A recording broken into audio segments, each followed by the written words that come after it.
जो होना तो हो गया, उनके दिल में क्या है मैं क्या जानना।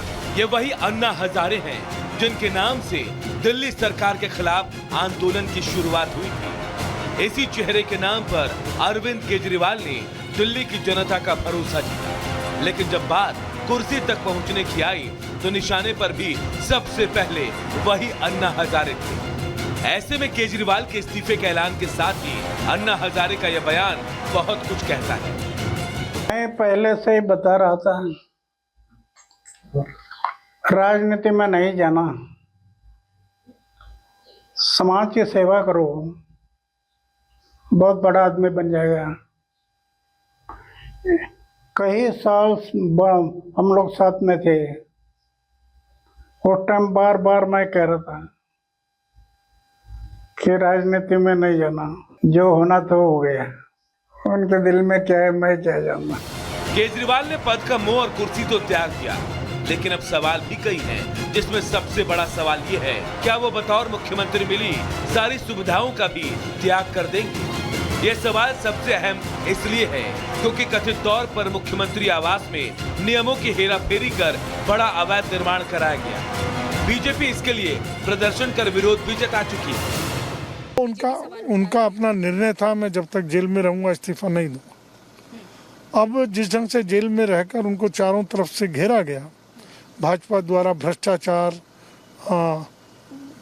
बेईमान, ये तमके उन पर जड़े गए। उन्होंने कहा कि जनता अब निर्णय करे, जनता के बीच में जाऊंगा, मैं घर घर जाऊंगा। अरविंद केजरीवाल जी आपको एहसान नहीं कर रहे, कोई आप सेक्रीफाइस नहीं कर रहे। महानयोग सुप्रीम कोर्ट ने आपकी जमानत में लिखा है कि आप मुख्यमंत्री कुर्सी से दूर रहेंगे, कोई फाइल साइन नहीं कर सकते, इसलिए आपके पास विकल्प नहीं है। महानयोग सुप्रीम कोर्ट के ऑर्डर के चलते आपको रिजाइन करना पड़ रहा है। बहरहाल राजनीतिक टीका टिप्पणी और सियासी गुणाभाग अपनी जगह, लेकिन इसमें दो राय नहीं कि केजरीवाल ने इस्तीफे की चाल चलकर एक बार फिर अपना सबसे बड़ा दांव चल दिया है। अब देखना यह है कि दिल्ली की जनता आम आदमी पार्टी के चश्मे से केजरीवाल को देखती है या लगातार उनके दावों की पोल खोलती विपक्षी दलों पर भरोसा करती है। Bureau report, Republic Bharat.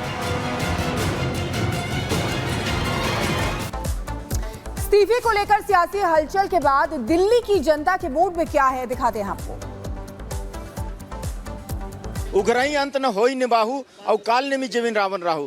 काल नेमी का भी भेद खुल गया समय आने पर, राहु का भी भेद खुल गया, रावण का भी भेद खुल गया। उसी प्रकार इनका कलई जो है, ढक्कन जो है खुल गया है कि ये चोर हैं, भ्रष्ट हैं, सारे ठगबंधन गठबंधन एक ही मंच पर 40 चोर आ गए हैं।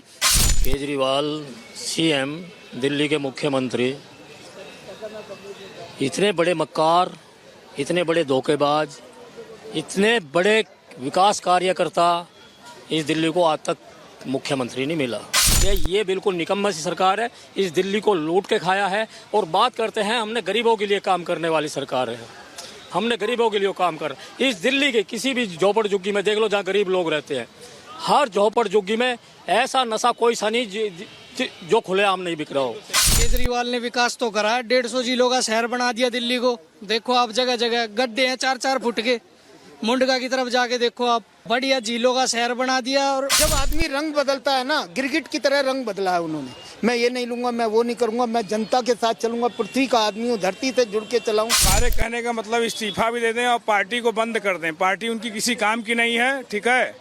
आम आदमी जिस तरह नाम है, जनता को लूटा है, दिल्ली सरकार को एकदम दिल्ली को बर्बाद कर दिया है। केजरीवाल की इस्तीफे के लिए उनके पास कोई लीगल चीज बचा नहीं है कि वो बच सकें अब, तो उन्होंने कहा कि इस्तीफा देके इमोशनल ड्रामा किया जाए।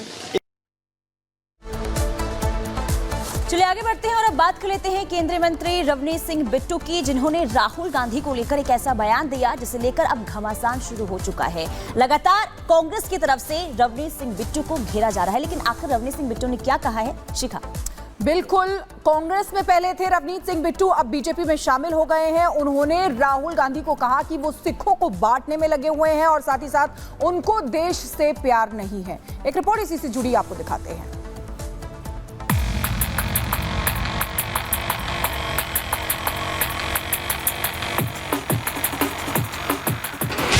राहुल गांधी देश के नंबर 1 आतंकी है। राहुल गांधी खुद देश के नंबर 1 टेररिस्ट।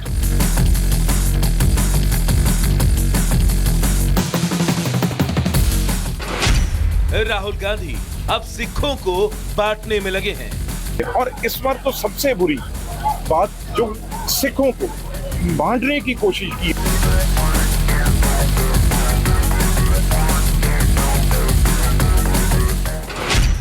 राहुल गांधी को देश से ज्यादा प्यार नहीं है।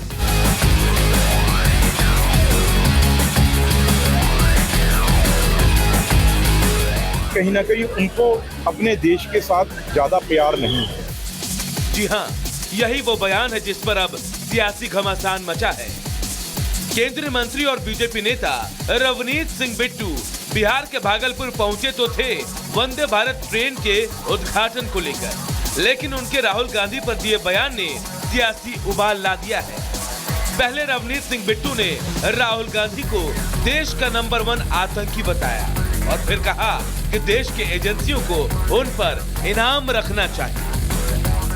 जो देश के दुश्मन जो बारूद गोली हर टाइम मारने की कोशिश करते हैं, उड़ाने की कोशिश करते हैं जहाजों को, ट्रेन को, रोड्स को, जब वो लोग राहुल गांधी की सपोर्ट में आ गए, आप अंदाजा लगा लीजिए राहुल गांधी खुद देश के नंबर 1 टेररिस्ट, अगर किसी को मेरी ख्याल से किस पे इनाम होना चाहिए पकड़ने के लिए, जब देश का सबसे बड़ा दुश्मन जो जिसको लानना चाहिए एजेंसीज को, वो आज राहुल गांधी। इसके बाद तो रवनीत सिंह बिट्टू ने राहुल गांधी पर एक के बाद एक कई आरोप लगाए। रवनीत सिंह ने कहा कि राहुल गांधी पहले मुस्लिमों को भड़का रहे थे, लेकिन जब ऐसा नहीं हुआ तो अब सिखों को बांटने में लग गए। यही वजह है कि देश के बाहर के आतंकी राहुल गांधी का समर्थन करते हैं। इतना मतलब चिंगारी लगाने के लिए पहले मुसलमानों की कोशिश की, उनको यूज करने की, अब नहीं हुआ। अब बिल्कुल बॉर्डर पे सिख है भाई, देश की रक्षा वो करते हैं, उनको साबोटाज करने की कोशिश की। अब कांग्रेस के राजकुमार पर हमला हुआ तो कांग्रेस कहां चुप रहने वाली थी। कांग्रेस नेता संदीप दीक्षित ने कहा कि उन्हें ऐसे लोगों पर दया आती है। भाजपा में शामिल होने के बाद वो भाजपा पार्टी के प्रति अपनी वफादारी दिखा रहे हैं। तो वहीं तारिक अनवर ने भी कहा कि बिट्टू अभी अभी कांग्रेस पार्टी से भाजपा में शामिल हुए हैं और वो साबित करना चाहते हैं कि वो भाजपा की विचारधारा का पालन करते हैं और राहुल गांधी के